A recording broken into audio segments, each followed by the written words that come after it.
Ladies and gentlemen, there are moments in life when you look around and there's no one. No hand to hold, no voice to lean on, no echo to your cry. And that silence, it terrifies you, it shakes you, it makes you question everything. But let me tell you something that life has taught me the hard way. That silence is not your enemy, it is your teacher. Being alone doesn't mean being weak. It means being in the company of the only person who will never leave you, yourself.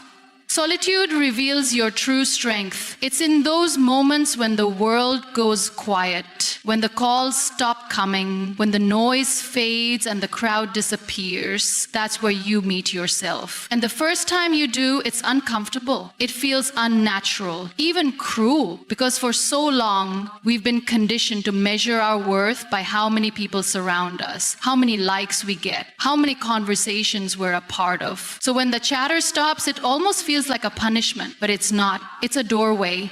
When you're alone, you can distract yourself with other people's opinions, other people's decisions, or other people's energy. You are left with nothing but your own thoughts, your own fears, your own heartbeat. And that is where the real work begins. The mask slips, the roles fade. You're not a friend, a student, a sibling, a worker.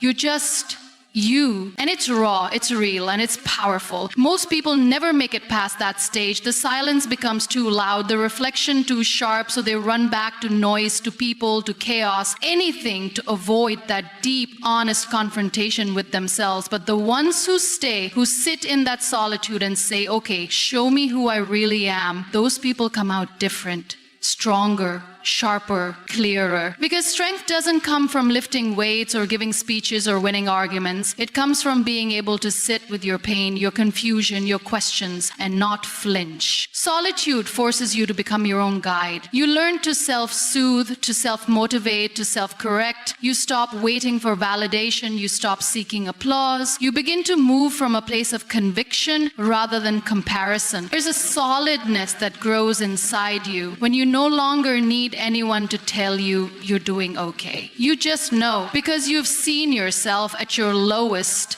and you didn't walk away. You stayed. You held your own hand. It's a quiet strength. It doesn't scream for attention. It doesn't show off, but it's unshakable. You become the kind of person who can be alone in a crowded room and still feel whole. Who can go days without talking to anyone and not lose themselves?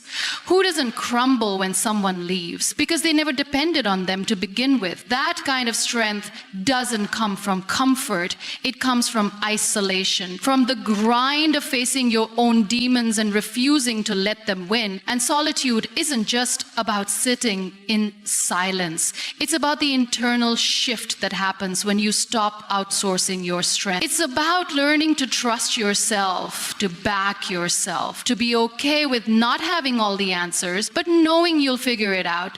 There's a confidence that rises from that space, one that can be faked and can be taken away because it wasn't handed to you, you earned it. In the quiet, in the dark, alone. Being alone teaches self-reliance.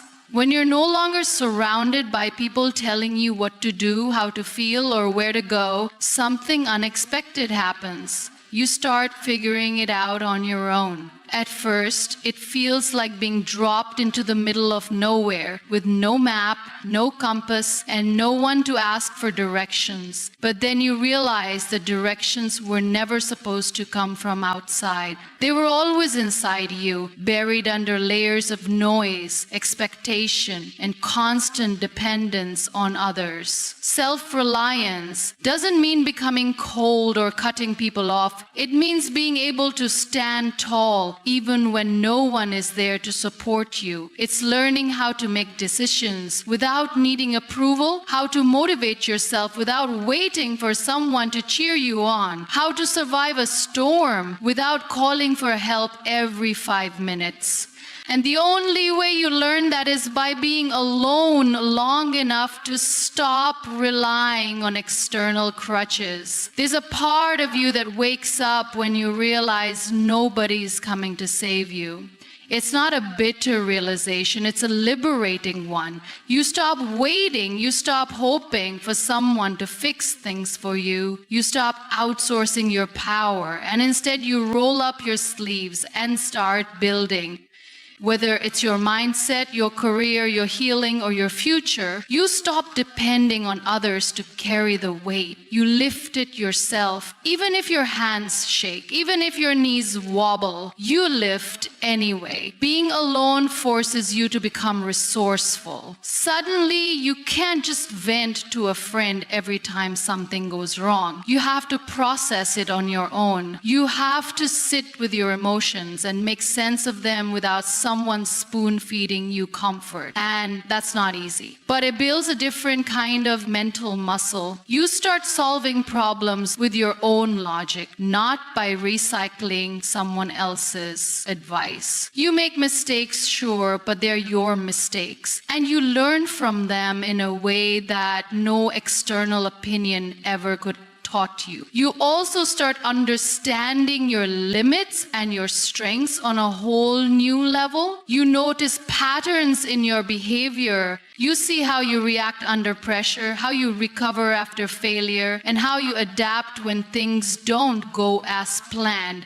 There's no hiding, no deflecting, just you showing up for yourself over and over again. And that kind of consistency, that's what breeds real, unshakable confidence. You stop needing people to tell you who you are or what you're worth. You define it for yourself. You stop chasing support because you've already built it inside you. You stop fearing solitude because now you see it as a sanctuary, not a punishment. A place where you grow, sharpen, and become the kind of person who doesn't crumble just because someone didn't show up for them. Because you show up for yourself. You begin to rely on your own judgment. You trust your gut. You start seeing yourself as capable, even when the odds are against you. And the most beautiful part, you no longer fear failure because you know you can pick yourself back up without waiting for someone else to notice you fell. Self-reliance isn't about isolation. It's about independence. It's about standing in your own power and saying, I've got me, and actually meaning it. Silence is a powerful teacher. It doesn't yell, it doesn't rush, it doesn't spoon-feed you answers. It just sits there, quiet, steady, and often uncomfortable. But within that discomfort lies its brilliance. Because silence doesn't distract you, it reflects you. Every thought you've buried, every doubt you've ignored, every emotion you've numbed, silence brings it all to the surface. And that's where the real learning begins. In a world obsessed with noise, constant updates, endless scrolling, never-ending conversations, silence feels almost threatening. People fear it because it forces them to face the parts of themselves they've been avoiding. It's much easier to drown your thoughts in other people's opinions than to sit down and ask, what do I really think? What do I really feel? Silence strips away the fluff. It demands honesty. Brutal, uncomfortable, necessary honesty. When you're in silence long enough, you begin to hear your own voice again. Not the one shaped by society, not the one echoing your parents or your teachers or your friends, but your voice. The raw, real version of it. And at first it sounds unfamiliar, like hearing a distant melody you forgot you knew, but the more you listen, the clearer it becomes. That voice becomes your compass. It tells you when you're lying to yourself. It tells you when you're not living up to your potential. It tells you when it's time to let go or when it's time to fight harder. And it only speaks clearly when the noise is gone. Silence is also where your resilience gets tested. When there's no one to validate your pain, no one to cheer you on, and no one to soften your fall, you start realizing how much of your strength depends on noise. And when that's gone, you're left with just you. And the question, now what? And that's a tough place to be. But it's in that place that grit is born. Not the fake kind of toughness you put on for show, but the quiet kind, the type that holds you together when everything else is falling apart. You also start noticing things you never did before. In silence, the world slows down. You catch the way sunlight hits your room at a certain hour. You feel the rhythm of your own breathing. You notice the weight of your own presence. There's a beauty in that stillness, in learning to exist without performing. You're not entertaining anyone. You're not trying to prove anything. You're just being. And for many people, that's the hardest thing to do. Just exist without needing to impress or please or achieve.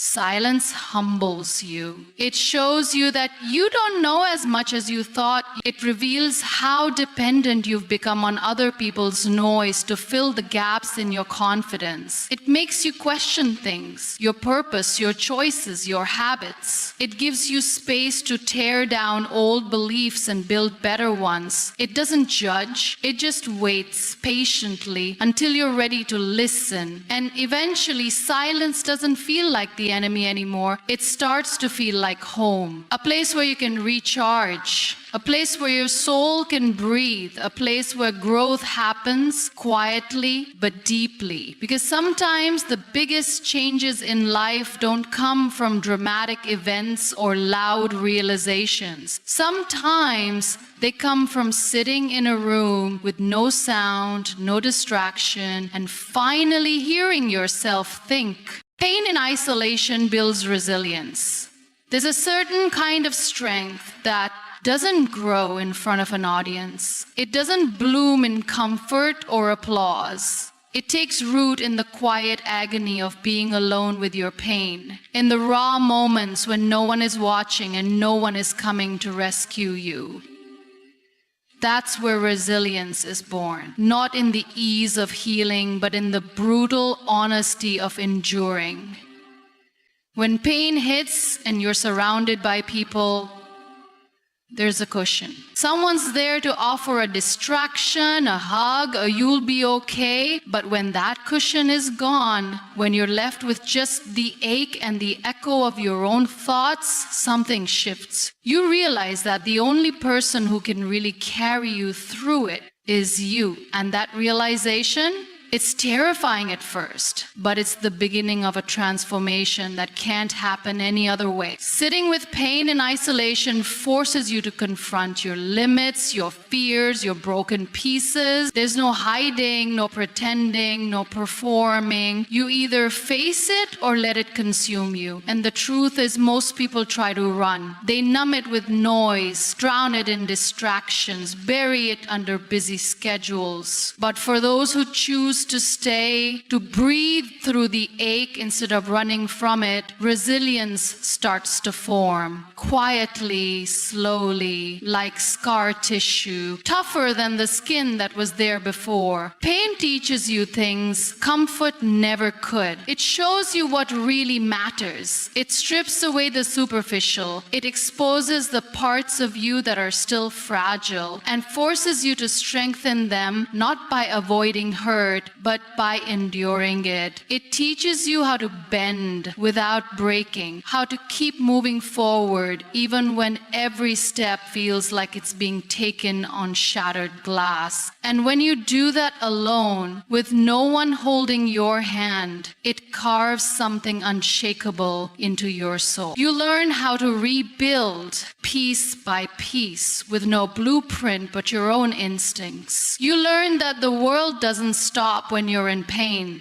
And that's okay, because you learn how to keep going anyway. You learn how to breathe through anxiety, how to cry without shame, how to sit in the darkness long enough to realize you don't need someone else to bring you the light. You can create your own.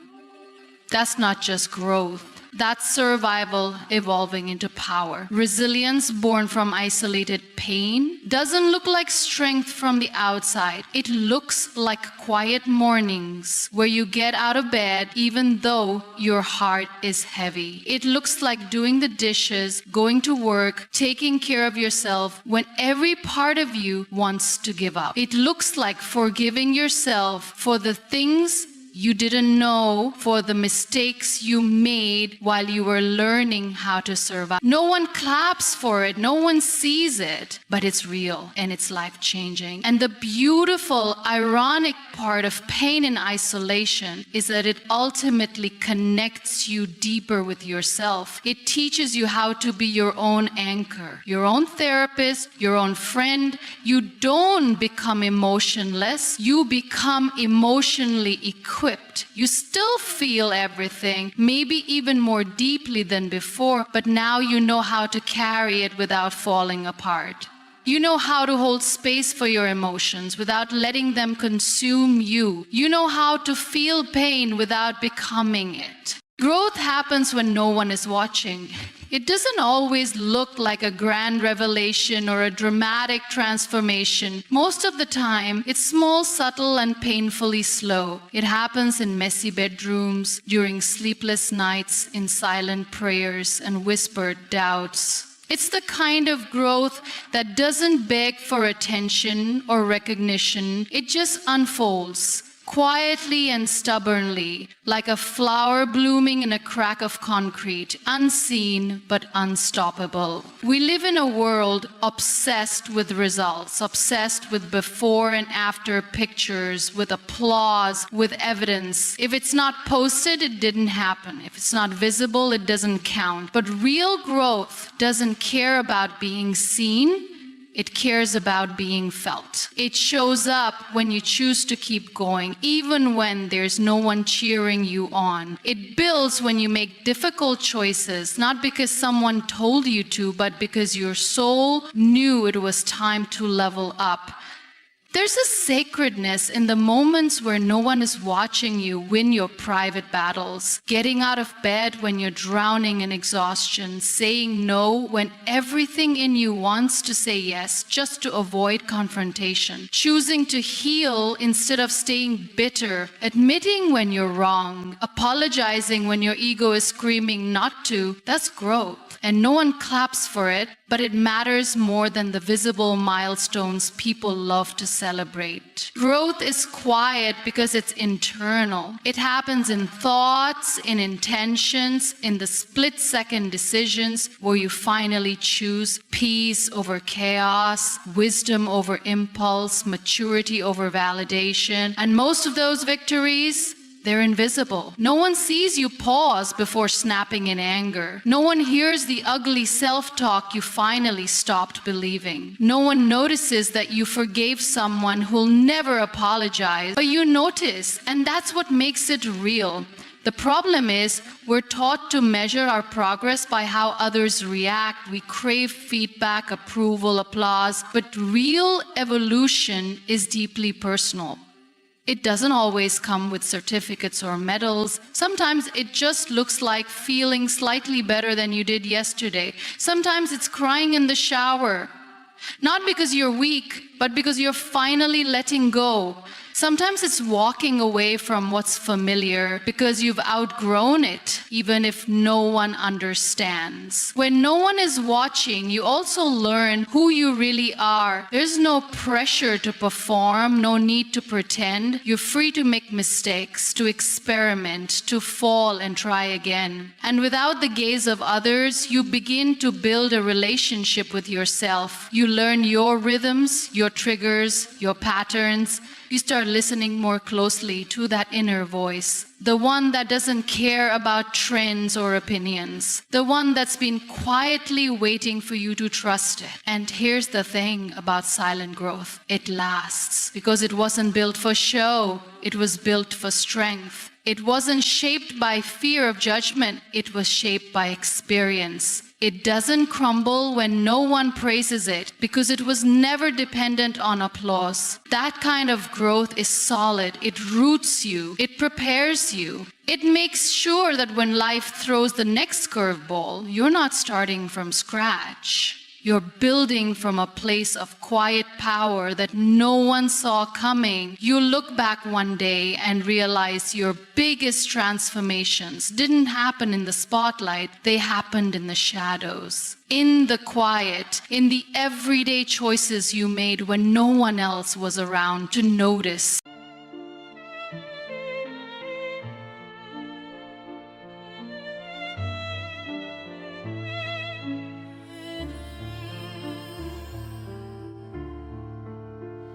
Beneath the stars we whisper dreams. A violin plays soft, it seems. The night unfolds its velvet wings. We dance on air like fancy things. A crescendo builds with every beat. Our hearts, they dance in perfect heat. The world is ours in silent screams. We're floating high on whispering dreams. Together we are one sweet song. The night won't be too late, too long. Our melody will carry on in every note where we belong. The orchestra, it swells to life. The strings, they cut the dark like a knife. Your voice an echo in my soul. In every verse we find the goal. Oh, violins, they cry so pure. In every touch we find the cure. Your hand in mine, the music flows. In whispered dreams, the magic grows. Together we are one sweet soul. The night won't be too